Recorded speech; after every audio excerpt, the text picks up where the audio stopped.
So I recorded a review of part 5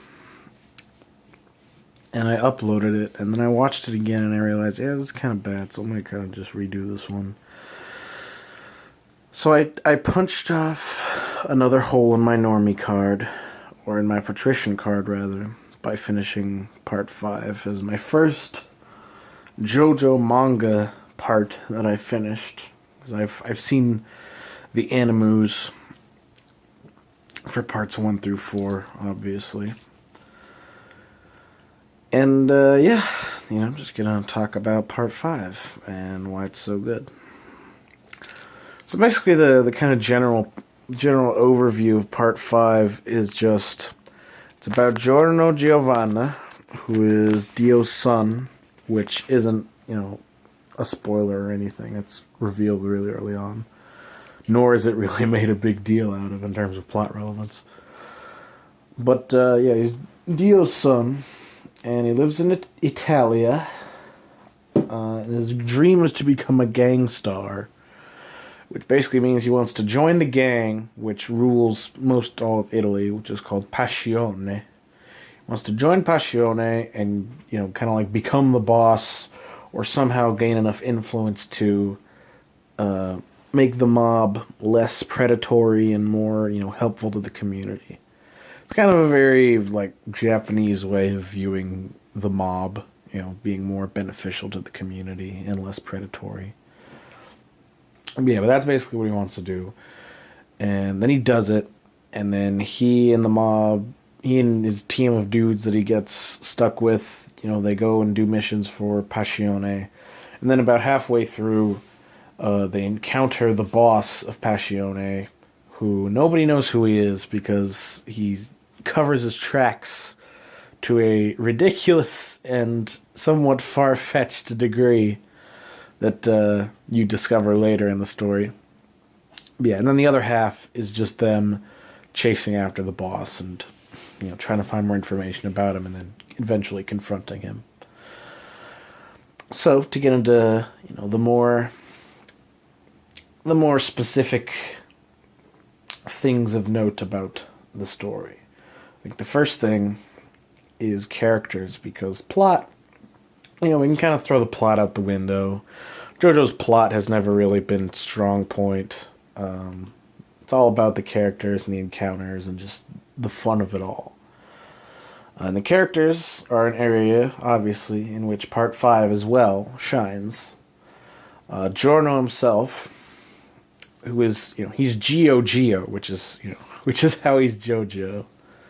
Giorno Giovanna. Yeah, he is sort of like Dio, except in that he's Dio but a good person. He's bull, bomb, and belective, but he isn't like a narcissistic asshole who's super evil. He's just like a cool, nice guy. And I think that works really well, considering most JoJo protagonists are either, have some kind of weird, bizarre aspect to them. So, despite being, in the larger context of anime or manga or whatever, being not a super interesting protagonist, in context of JoJo, just the fact that he's so normal makes him more interesting, I think. Then you have Bruno Bucciolati, who is in charge of kind of the team of dudes that Giorno teams up with. I'll call them Team Giorno because I don't really have a name. But Bruno is honestly really similar to Giorno. They're both these kind of cool, calm dudes who are really, rational and stuff. So, there aren't really a lot of differentiating traits in terms of just their personality. But I think Bruno's really cool as well. And, yeah, I like his stand ability. It's called Sticky Fingers, his stand, and I thought it was, like, about the rapper, but I learned it was supposed to be for, like, the Rolling Stones song, and I was really disappointed. But anyway, other than that, we got Guido Mista, who is, I think most people's, and mine as well, their favorite member of Team Giorno. He's kind of like the the Polnareff of the group, I would say, in that he's kind of weird and, like a jokester. I think he's a bit more neurotic than Polnareff ever was. He has a phobia of the number 4. Your introduction to Guido, actually, is they're at a restaurant, and the wait staff, they bring him dessert. They give him like 4 slices of cake. And he's like, 4 fucking slices of cake? Why did you give me 3? And then he like flips the table and stuff. Not actually, but more or less. It's just funny. And like whenever he has only 4 bullets in the chamber, he gets freaked out. Stuff like that. Oh yeah, his stand, Sex Pistols, there are 6 of them, but he numbered them 1 to 7 and skipped 4. It's funny. But yeah, Guido's a really fun character. There's also Narantia, who is, he looks like a 4th grader. And he's really stupid. You could kind of say he's like the Okuyasu of this group. And because being stupid is kind of his main character trait. He's stupid and loyal. There's a really nice scene after they discover the boss's identity, or not his identity, but they discover that the boss is evil and they're going to fight against him. And Narantia is questioning whether to go with them or not. And he says, Bucciolati, just order me to go, and I can go. Because, he feels loyalty to Bucciolati, and he wants him to do stuff. So I think he's a really fun character as well, really likable. Then Abbacchio, who is kind of a dick. That's his character trait, is he's like the catty asshole one. Especially to Giorno, because Giorno's the new guy. But yeah, Abbacchio just like, fucking get out of here, Giorno. Like, in the first stand encounter that Abbacchio has with the group, he refuses to take out his stand because Giorno's there and he doesn't trust him enough to see his stand. It's like, okay, dude, I think you're going a little overboard here.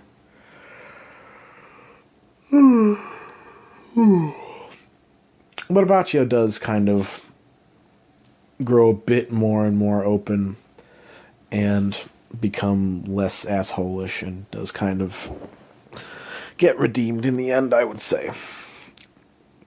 And then last, and I would say least, we have Fugo. And Fugo's funny. He only really has any character moments at the very beginning when you meet him, because he and Narantia have just kind of this funny character dynamic of being really nice with each other and then getting really mad at each other, being a bit bipolar in that regard, which is entertaining to watch, but it only happens like once, and Fugo is only in one fight. He only brings out his stand once in the entire thing, and then he leaves the story straight out halfway through. He gets written out because his stand's overpowered, I guess, and I guess Araki didn't like him very much.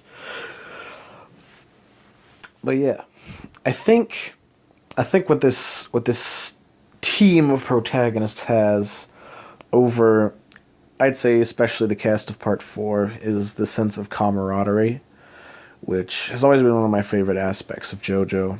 Just how much the protag teams, all bond and stuff, and they're all cool together. Not that I dislike the cast of Part 4. If anything, I would say individually, character to character, I think Part 4, their protagonist team would, kick the shit, personality-wise, out of Part 5's team. But just the fact that Part 5 has this sense of, again, camaraderie, of broship, that I thought was missing from Part 4, and especially in comparison to Part 3. And that's why I like it so much, There's a really great scene early on after Giorno joins them where they're on a boat and Narantia is listening to music really loud out of his boombox, and Guido he's really annoyed by it, So he asks Narantia to get him a Sprite, and then Narantia's like, okay, and he goes back to listen to his music, and then Guido puts the Sprite on, pours the Sprite all over his boombox, and since Sprite is clear and Narantia is stupid, he doesn't know what's going on, so he's like, why the fuck did it break? It's so cheap and shitty. Yeah, it's funny, goofy and funny little moments like that of just, good friends being funny with each other, which is one of my favorite aspects of JoJo when those kind of scenes are implemented. And Part 5 has a few of them, and it's nice. To go to the art quality, though, Jesus Christ, I've been going for a long time already. Art quality, though, is pretty fucking consistent all throughout. I don't think there's any real noticeable dip in art quality anywhere. The designs, I think, are kind of important to discuss, because Part 5 is a bit of a turning point in JoJo, because, as you may know, in Parts 1 through 3, the design sensibility was to be like, your standard 80s action manga, in terms of build, at least. You want your big, beefy men. Jonathan, the biggest and beefiest of them all. Joseph. All of the Stardust Crusaders are super beefy. And in Part 4, it was kind of toned down a bit.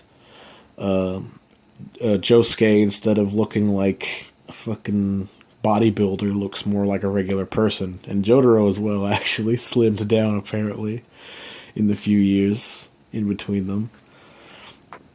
But in Part 5, there's, still a pretty radical shift to the design paradigm of, I guess the best way to describe it, for comparison's sake, is everybody looks like they're Rohan's gayer Italian cousin. I think that's the most appropriate way to describe it. They all have just these very tight, form-fitting clothes with a lot of holes in them to show off various parts of their bodies. They all look like high-class, effeminate male strippers, which, in my opinion, is a really welcome change. Not that I disliked the earlier kind of design sense, but I feel like the one in Part 5, and really the one that's been prominent throughout, all the rest of JoJo, offers for a lot more interesting designs and more fashionable kind of stuff. So it's good. Yeah. Only problem I have with the visuals is that in some of the fights, some of the less straightforward fights, on certain panels that are more actiony, that are more movement oriented, where there's people wibbling and wobbling all over the page, and there's speed lines everywhere, and there's sound effects all over the place.